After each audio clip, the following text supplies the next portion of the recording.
野外的小鸟可以在家养吗？天哥告诉你，不可以。不过你可以观察它们。那么怎么观察呢？首先需要制作一个鸟屋。昆桑找来一块宽30厘米、厚18毫米的木板，小铅笔一画，小电锯一锯，一片鸟屋就出来了，看起来还挺好看的。按照做好的木板复制粘贴出另外一半，然后切出其他的部分，最后切出鸟屋顶的部分，可以保护小鸟不受风吹雨淋。用电钻开一个32毫米的洞，这个洞不能太小，也不能太大，太小鸟无法进去，太大鸟的天敌就可以进去吃掉所有鸟蛋。在侧面开一个方形的孔，作为鸟屋的窗子，把亚克力打磨成磨砂的效果，这样透过的光线比较柔和。用胶水沾上后，再用钉子钉牢，避免雨水渗入鸟屋。打磨一下鸟屋的大门，用螺丝钉在大门旁边划出划痕，方便小鸟的进出。准备一个摄像头，安装在鸟屋内部，用一个铰链连接上盖，在紧急情况的时候可以打开上盖。最后开始安装鸟屋。昆桑爬上梯子，安装到大树的高处，在鸟屋里安装上床、桌子和椅子，达到丽景大宾馆的待遇。然后钉上前面的木板。豪华的大宾馆怎么能没有免费的零食呢？放入几颗葵花籽，这样一个鸟屋就设置好了。接下来就等着小鸟拎包入住就好了。1个月后，鸟屋还是没有等来第一批客人，昆桑只好放了一个喂鸟器，里面放上满满的粮食，旁边放上一个音箱，放点优雅的歌曲。Every night in my dreams I see you, I feel you, that is how I know you。 小鸟会不会听不懂呢？再画上一个指路牌吧。2个月后，房子仍然是空空如也。昆桑开始介绍这个现实，觉得可能不会有鸟喜欢住在这里，它们又飞走了。昆桑决定粉刷房屋，把木头的颜色撒暗一些。几天后，小黑带来了一些羊毛。到了筑巢最后的阶段，刚出生的小鸟是某种野生动物，试图爬进鸟屋里，看嘴的形状好像是乌鸦或者喜鹊。昆桑见证了新生命的诞生，一颗蛋裂开了，内部露出了一只小鸟。小黑给他帮忙破壳，吃掉一部分壳还可以补钙。他们听到一些声音，有一个黑影一闪而过，他们非常警惕。到了晚上，鸟巢里有了一群饥饿的鸟宝宝，它们有着地中海的发型和宽大的鸟喙，只要一有动静就会集体竖起脖子要吃的。好了，本期小鸟的故事就分享到这，我是天哥，我们下期再见。6个月前，昆桑制作了一个木头鸟屋，没想到2个月后，果然有鸟来了。这是一对小三巧，它们产下了8个蛋，并孵化出了小鸟。但是毛毛虫太大了，卡在小鸟嗓子里下不去。过了一会儿，小鸟身子的颜色变得苍，小黑才有空坐下来休息一下。鸟屋里只剩下了3只小鸟，一只飞走了，另外一只也跟着飞了出去。短短20分钟呢，只剩下了一只小鸟，它独自一个，没有着急飞走，还以为是树下的大肥猫干的。好了，本期小鸟的故事就分享到这，我是天哥，我们下期再见。呆萌可爱的海参可以搁家养吗？天哥告诉你可以，但是千万不要小鸟伤，因为它的海参爆炸了。鸟商的闺蜜送了鸟商一只小海参，该怎么养呢？正好家里有个小海缸，养了2条小丑鱼，这粉色的就是海参。我去，这海参怎么看着很像红薯呢？闺蜜还送了2个黄海参，这么小一个能养活吗？这海参的颜色不错，抛开颜值不谈的话，很难说它长得好看。摸一摸它的身子，黏糊糊的，这个看起来像菊花的位置是它的嘴巴，摸了2下居然缩小了。黄色的这个长得也不咋地，这不像海参，倒像是个小银参，不过跟粉色的比起来还是可以看得下去。只见它嘴里伸出几个触手，就是靠这个触手吃东西的吧。摸一摸它的身子，它也收缩了，直接把它们扔到鱼缸里。这是什么玩意儿？小丑鱼们还挺好奇，刚进水就开始张开触须了。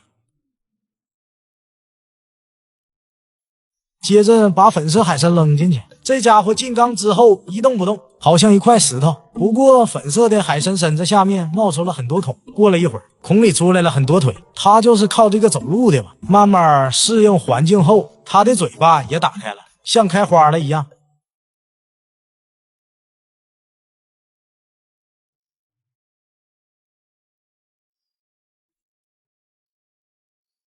还蛮好看的。鸟生还是觉得奇奇怪怪的，它们一般不怎么动，这个触手应该就是帮助它吃东西的。一般它会吃掉沙子，过滤沙子里面可以吃的东西。安静的时候就像一块烂地瓜，它们就待在一个地方，不怎么有存在感。但是过了一会儿，奇怪的事儿发生了，鱼缸里像下雪了一样。起初以为是缸里的灰尘，原来是粉色海参产卵了。这些小颗粒都是从它嘴里出来的。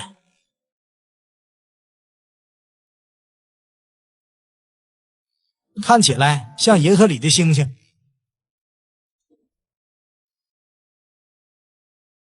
小丑鱼们开心地吃着海参卵，好家伙，它肚子里到底有多少卵？这小东西整整产了一天的卵，而且它好像停不下来。这么小小的身子，居然可以产这么多的卵，这卵都从哪里来的呢？这也太神奇了。不过小丑鱼们可是吃了个爽，省了给他们喂食。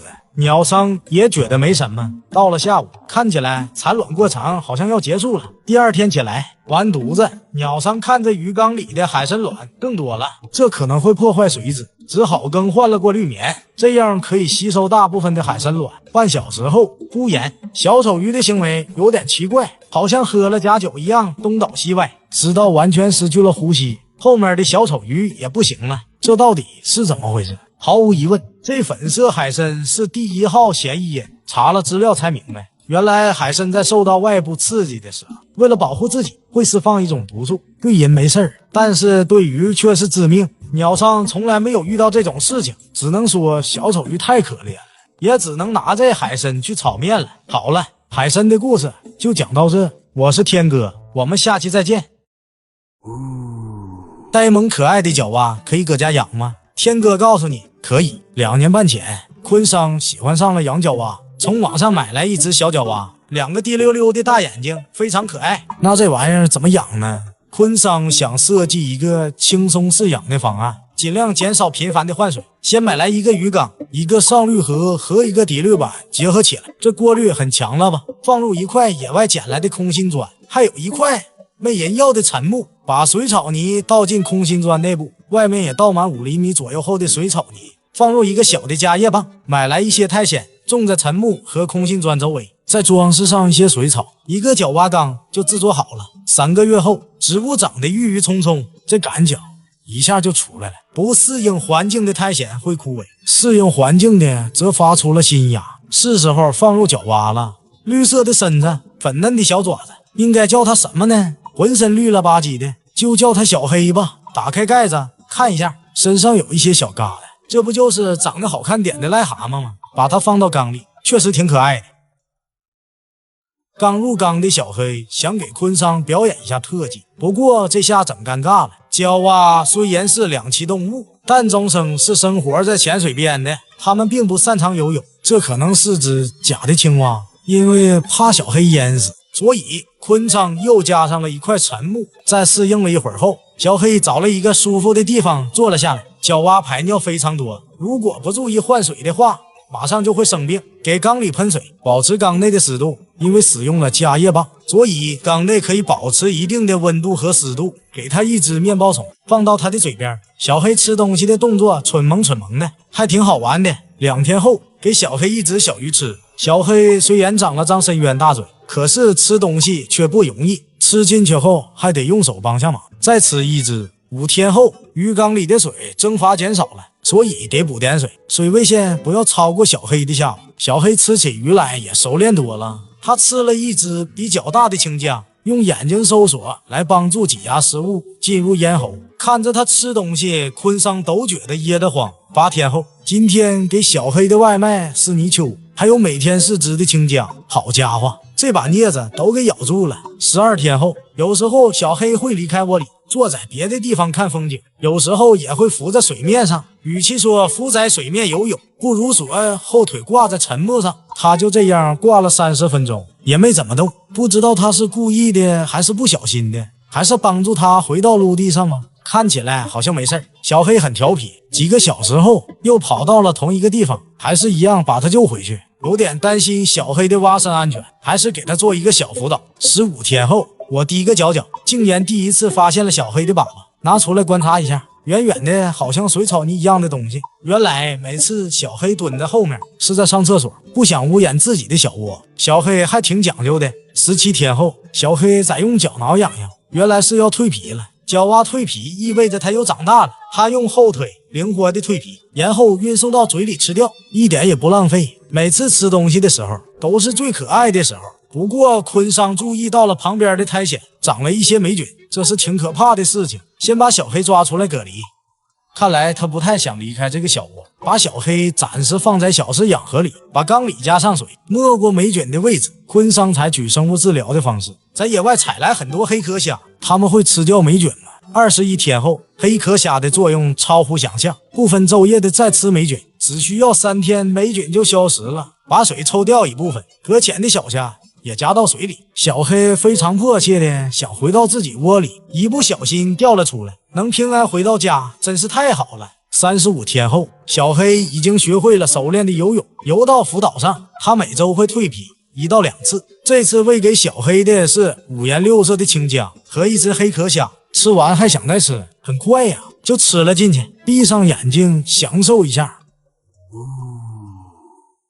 别说话，用心去感受。太大的鱼还会用小手帮助一下，很快小鱼小虾就吃完了。64天后，昆桑尝试喂给小黑人工饲料，这人工饲料硬的和糖一样，它能吃得下去吗？把人工饲料放在水里泡一下，看来还是很香的。小鱼们都闻到了饲料的香味，把饲料拿给小黑，好家伙，一口就满了。这里有一只变成蛹的面包虫，看看小黑喜不喜欢吃呢？一下激动地跳了过来。不过从这个角度看过去，它的小屁屁也很可爱，看起来好像没有腰。瞎说啥呢？脑袋下面都是腰。73天后，一直守株待兔的小黑只蹲在原地等着食物的到来。昆桑想看看小黑自己能不能抓得住猎物呢？昆桑拿来一个碗，里面放上小鱼、小泥鳅，把小黑放到碗里。身为一个胖子，动作却如此的敏捷，昆桑都没反应过来，他一下就吃了一条小鱼。除了喂食的时间之外，小黑一直就蹲在那一动不动。他是个小宅男，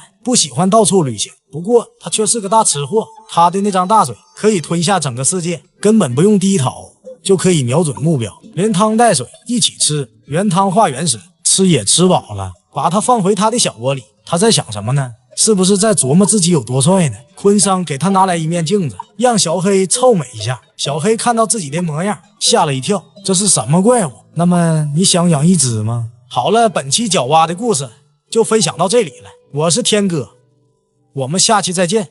爱心型的黄瓜可以搁家种出来吗？天哥告诉你可以。首先我们要有一根青瓜。2年前昆桑种了一颗青瓜，这青瓜慢慢的变老了，变成了一颗黄瓜，把它摘下来。10天后，看起来像个熟透的苦瓜，把老黄瓜切开，里面有很多种子，取出老黄瓜的种子，用水洗去表面的黏膜，飘起来的种子不会发芽，所以捞出来扔掉。真正能用的种子没有多少，用厨房纸擦干水分，干燥几天。种子干了以后，放在冰箱里冷藏。半年后，把种子放入水苔中发芽。4天后，种子长出了很多根，拿出一个小花盆，在土里插2个孔，把发芽的种子埋在土里，然后用土完全覆盖，避免种子逃跑。9天后发芽了。19天后，前阵子天还有点冷，昆桑一直把黄瓜放在室内培育。现在春天温度开始上升，把黄瓜转移到地里，在地里挖一个坑，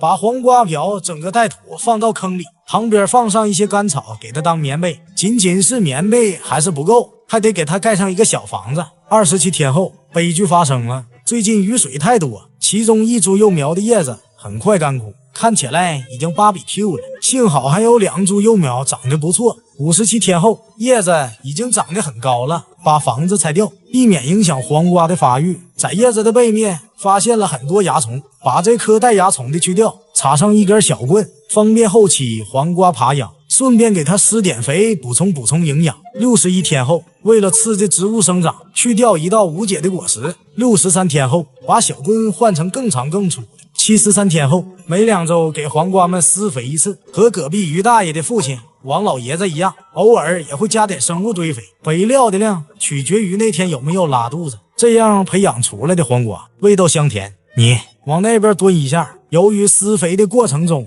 不小心撞断了一根主干，索性把多余的剪掉。长出小黄瓜的是雌花，雄花长不出黄瓜，不需要人工授粉，那这雄花也没啥存在的意义了。86天后，黄瓜苗已经长到50多厘米高了，小黄瓜正在慢慢的长大。从裤子里掏出星星的模具，小伙伴们在买模具的时候千万别拿错了。坤生第一次就不小心买成了带图点，这里还有爱心型的。把模具套在你们的小黄瓜上，模具头上拴根绳子，避免滑出。6天后，也就是92天后，小黄瓜变得又粗又长。到了收获的季节，模具里面已经塞不下了。坤生很满足，打开看看效果。完了，这下整尴尬了，拔不出来了，只好大力出奇迹。激动的心，颤抖的手。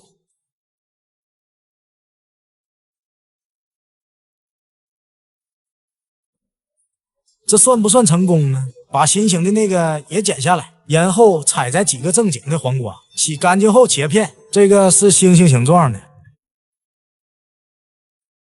心形的长得也不错，加点芝麻油鸡精，适量的白醋、酱油，一道爱心拌黄瓜就完成了。嘎嘣脆，鸡肉味，除了吃，黄瓜还可以拿来用。这是一根正经的黄瓜，这是一盆正经的菊花。黄瓜和菊花怎么联系在一起呢？坤生非常喜欢吃黄瓜，这根看起来粗细正合适。将黄瓜从中间切开，坤生怎么感觉黄瓜隐隐作痛呢？去除黄瓜的尾部，黄瓜就滋楞了起来。用剪刀轻轻在中间捅一下。在隔壁王大爷家找来一盆被抛弃的菊花，王大爷的菊花开得还挺漂亮，学名叫大丽菊。在菊花侧面剪下一根带叶子的枝条，修剪掉多余的叶子。这么做是为了减少枝条内过多的水分蒸发，只保留这根茎。在切口处涂抹愈合剂，拿起一瓶82年的印度蜂蜜，倒出一些在瓶盖里，将菊花枝条底部涂抹上润滑的蜂蜜，然后把菊花枝条插在黄瓜上，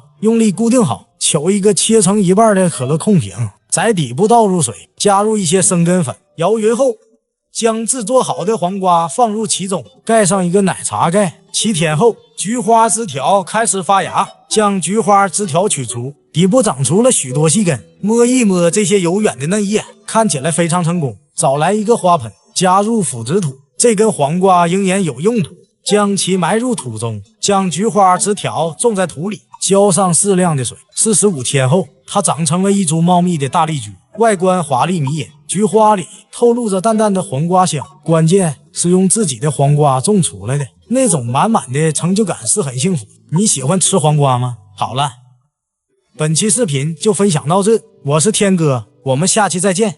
不花钱可以养各种野生动物吗？天哥告诉你可以。2年半前，毛叔在野外挖了一个池塘来观察野生动物。先找一片野外的空地，用铲子在地上画出池塘的形状，然后挖出一个深坑，铺上2层防水帆布，倒入纯搬运的天然水。池塘的旁边挖一个地洞，来暗中观察。找来没人要的就木架做地基，制作一个观察装置，捡一些没人要的迷彩布来伪装这里，这样一个池塘就建好了。接下来制作野生动物的栖息地，毛叔用了4天的时间，把池塘周围的野草清除干净，付出就有回报。小池塘迎来了第一批客人，一些小鸟的到来让毛叔喜出望外，有了更多的动力去制作更有趣的动物栖息地。陆续添加了一些树枝、鸟香和一些枯木。让毛叔最开心的就是种花了，在池塘的周围撒上野花的种子，还有向日葵的种子，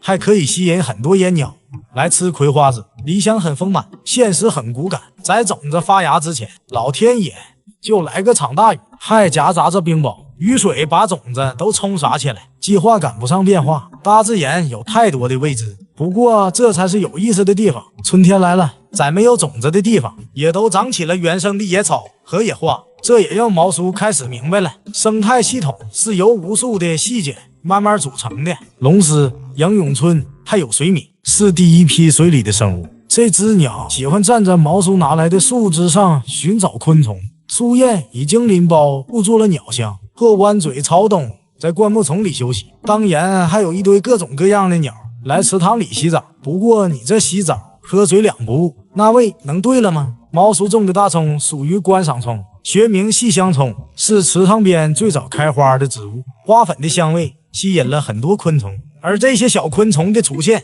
也带来了池塘中最凶猛的捕食者——小跳蛛。凶猛中带点呆萌，呆萌中带点可爱。小跳蛛的捕食过程也是非常有趣儿，慢慢的靠近猎物，然后突然袭击。好家伙，失误了！这时候是不是应该干点啥？不然看起来很像个傻子。母树燕收集了草和树根来装饰自己的婴儿房，父爱如山的公树燕则负责站岗放哨。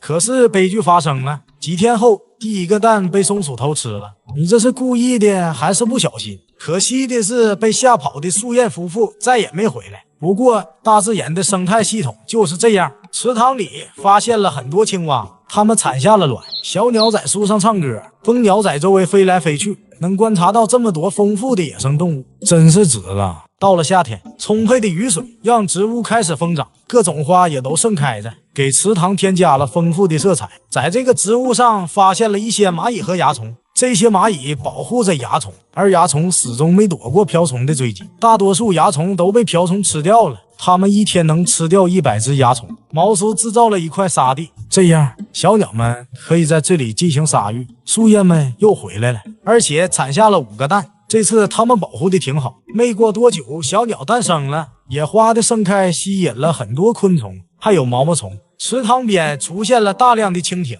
一只蜻蜓每天可以吃掉很多蚊子，所以水里出现的蚊虫其实也不用担心。2个月后，到了秋天，挺久没来的毛鼠看到这情况，发现事情不对劲，怀疑是有小浣熊来搞破坏。毛鼠决定好好收拾一下，可是突然发现远处有一只小野猫，看着它感觉有些营养不良。毛鼠拿了1盒鱼罐头放在地上，一开始小猫很谨慎，虽然胆小，看到吃的身子还是很诚实的。木架子里还发现了这么个小可爱花栗鼠。1周后，小猫和毛鼠越来越亲近，毛鼠也收养了它。冬天到了，池塘结冰，盖上了厚厚的雪。毛鼠感叹大自然的神奇，虽然是这么小小的一个池塘，也给很多野生动物提供了不小的帮助。那么你想整一个吗？好了，本期故事就分享到这，我是天哥，我们下期再见。